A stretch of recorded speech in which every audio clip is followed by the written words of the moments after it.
Ondas del Misterio presenta.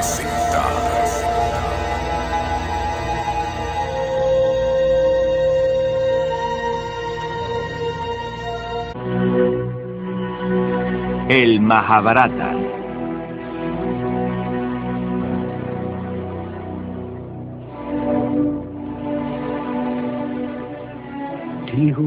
Aquel que piensa que puede matar y aquel que piensa que puede ser matado se equivoca.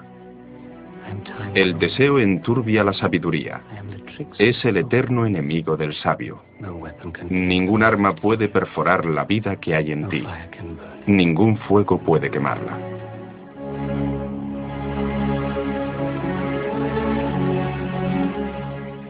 En Occidente a veces estudiamos las grandes obras de la literatura antigua, más bien por obligación que por puro placer.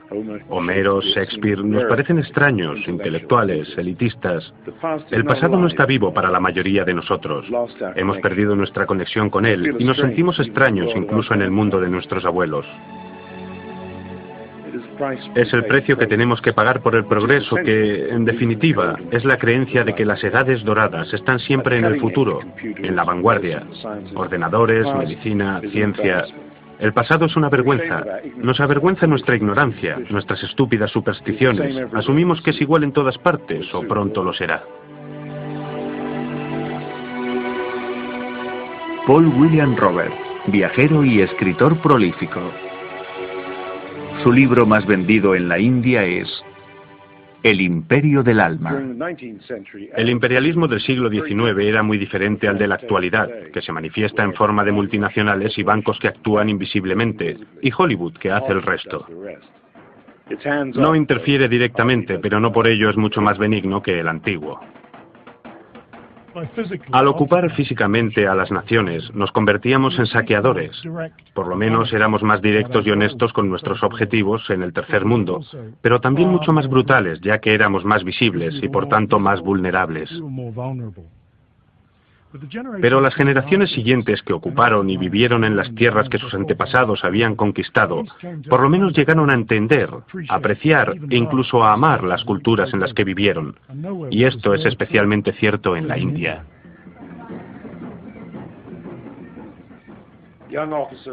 A los jóvenes oficiales o los funcionarios que llegaban por primera vez a sus nuevas casas entre hojas de palmeras y campos de arroz, o en el calor y el polvo de un acantonamiento del desierto, solían aconsejarles algún viejo sirviente indio bien intencionado, de que si querían entender la verdad, la esencia del lugar y sus gentes, debían leer simplemente un libro, el Mahabharata, la epopeya más antigua del mundo, con mucho, y con sus 90.000 versos, el gran poema épico más largo del mundo, superando a la Biblia y a todas las obras de Shakespeare juntas.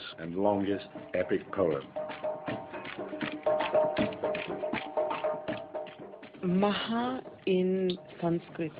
en sánscrito significa gran. Bharata es humanidad, porque nosotros pensamos que todo el mundo desciende originariamente de la India, o India. Así que el Mahabharata es la historia de la gran India, o del hombre original.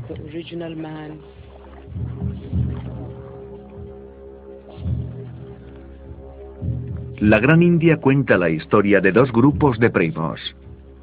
Los 5 hijos del difunto rey Pandu, los Pándavas, y los 100 hijos del hermano de Pandu, el rey ciego Dhritarashtra, los Kauravas. Y de su enfrentamiento y lucha final por la posesión de la tierra. Los Kauravas tuvieron un nacimiento grotesco y diabólico. Los Pándavas, en cambio, fueron engendrados por dioses, y a lo largo de la historia reciben la ayuda de deidades y profetas, incluido Vyasa, el autor del poema. ¿De qué trata tu poema? Trata de ti. ¿De mí? Sí. Es la historia de tu raza, cómo nacieron tus antepasados, cómo maduraron, cómo estalló una gran guerra. Es la historia poética de la humanidad. Y si la escuchas atentamente, al final serás una persona diferente. Duryodhana y todos sus hermanos quieren matarnos. Los dos grupos de primos se crían juntos, pero desde el principio el comportamiento de los Kauravas hacia los Pándavas es feroz. Cuando cumplen 18 o 20 años, la rivalidad se intensifica y se convierte en una lucha por conseguir la mano de la hermosa princesa Draupadi. Uno de los hermanos Pandavas, Arjuna, logra su mano en una lucha justa. Pero la madre de ellos, ignorando esto, les dice: compartidla entre los 5. Draupadi se convierte en la esposa de los 5 hermanos Pandava.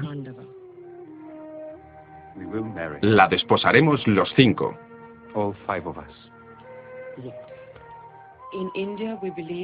En la India creemos que los 5 Pandavas son los 5 sentidos.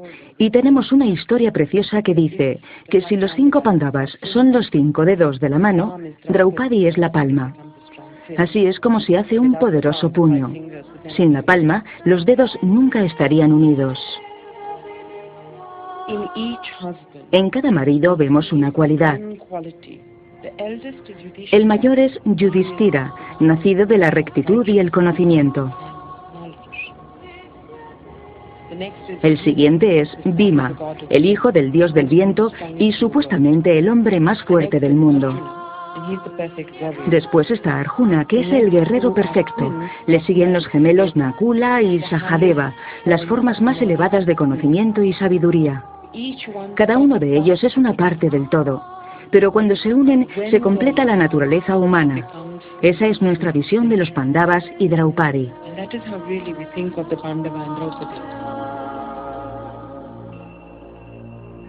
El Mahabharata no es simplemente una epopeya sobre una era, es un poema que se escribió en esa era.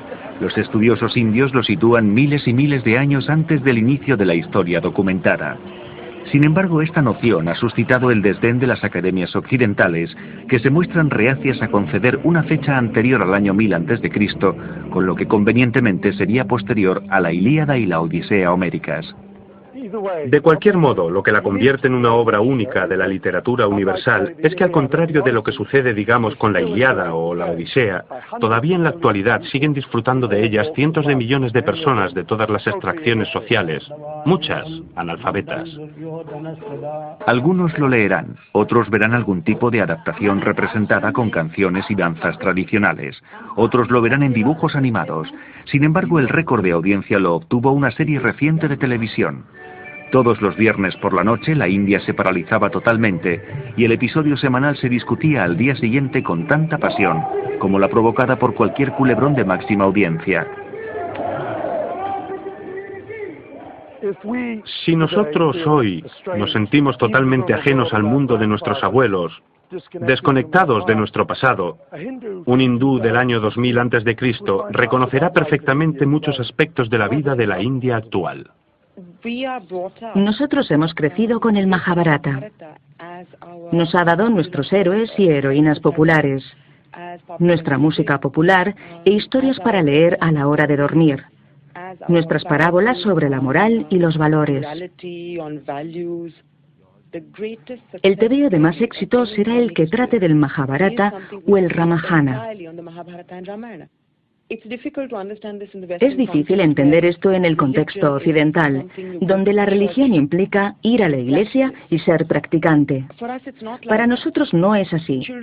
Los escolares, por ejemplo, si hay algún niño en tu clase que es muy fuerte o gordo, dicen, es exactamente como Bhima.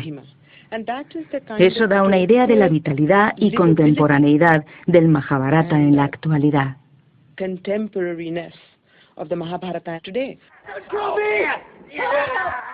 ¿Pero un Bhima interpretado por un actor africano? Cuando fuimos a la India vimos muy claramente que no habría nada peor que copiar y hacer una reproducción falsa de lo que haría un indio, hecha por gente que no es india.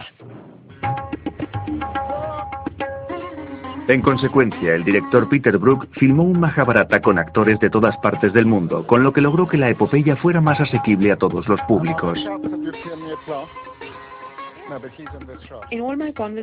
En todas las conversaciones que tuve con Peter, a menudo le preguntaba por qué trabajaba con un grupo internacional.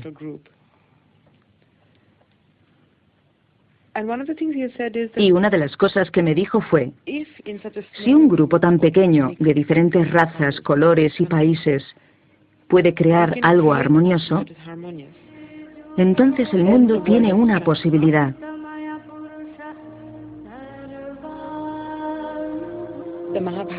El Mahabharata trasciende todo.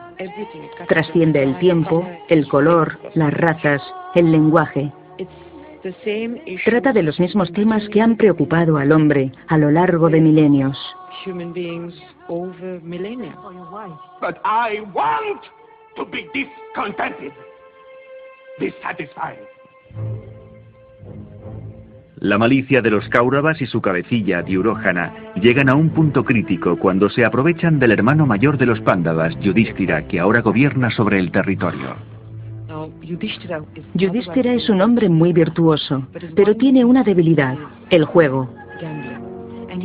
Y se pone a jugar sabiendo que probablemente los dados estén trucados. Día tras día va perdiendo todas sus posesiones. Hasta que finalmente no le queda nada más que su familia.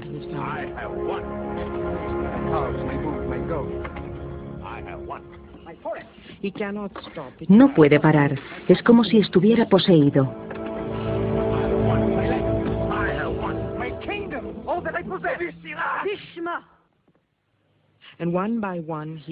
Juega y va perdiendo a sus hermanos uno a uno, y finalmente se pierde a sí mismo. Y Duryodhana, que ha querido a Draupadi desde el principio, le dice: todavía puedes jugarte a Draupadi.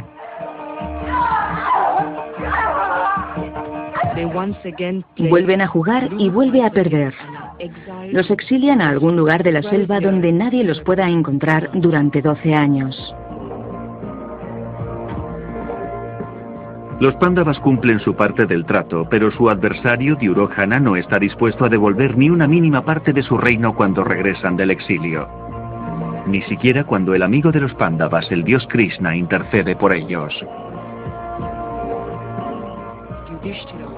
Yudhishthira, que no quiere ir a la guerra, envía a Krishna a los Kauravas para que les diga: no quiero mi reino, me quedaré con 5 ciudades, o 5 pueblos, o incluso 5 casas, y evitaré la guerra.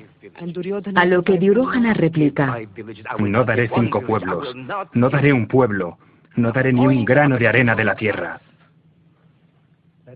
Que una cosa quede clara: tendrás tu gloriosa muerte. Si la tierra clama víctimas, veremos una espléndida masacre.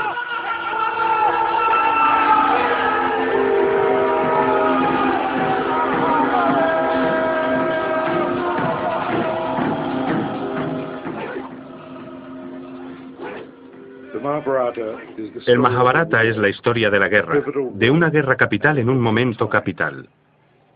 El libro indio más antiguo, el de los sagrados Vedas, divide la vida en ciclos de tiempos astronómicos llamados yugas, que determinan el verdadero carácter de cada ciclo. Simplificando, estos ciclos son 4 y duran cada uno 28.000 años, durante los cuales hay un progresivo declive en los valores hasta la corrupción. Entonces el mundo es destruido para ser creado una y otra vez.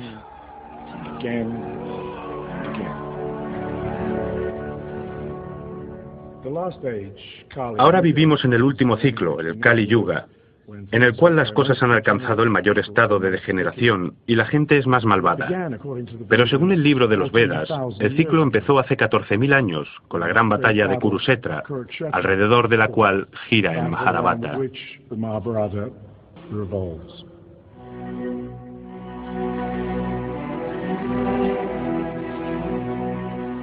¿Existió alguna vez esa era o esa batalla? Si así fue, ¿cuándo y hasta qué punto es descabellado situarla mucho antes de la historia escrita como pretenden los estudiantes brahmanes? Es costumbre ver a los antiguos egipcios como la civilización continua más larga de la historia. Es una visión que hemos heredado de los griegos y los romanos, que en realidad conocían muy poco del mundo que había más allá del Mediterráneo. El primero en aventurarse en ese mundo fue Alejandro Magno, pero algo que encontró allí le hizo desistir de añadir la India a su imperio. En cambio, dio la vuelta con su ejército y volvió hacia Occidente totalmente cambiado. Pero nuestra ignorancia de la enorme antigüedad de la civilización de la India se debe más bien a nuestra tendencia a ver a Europa, nuestro mundo, como el centro de la vida en la Tierra. Esta manera de pensar resultó muy útil durante los días dorados del Imperio. Todavía seguimos pensando que todas las otras civilizaciones son civilizaciones menores.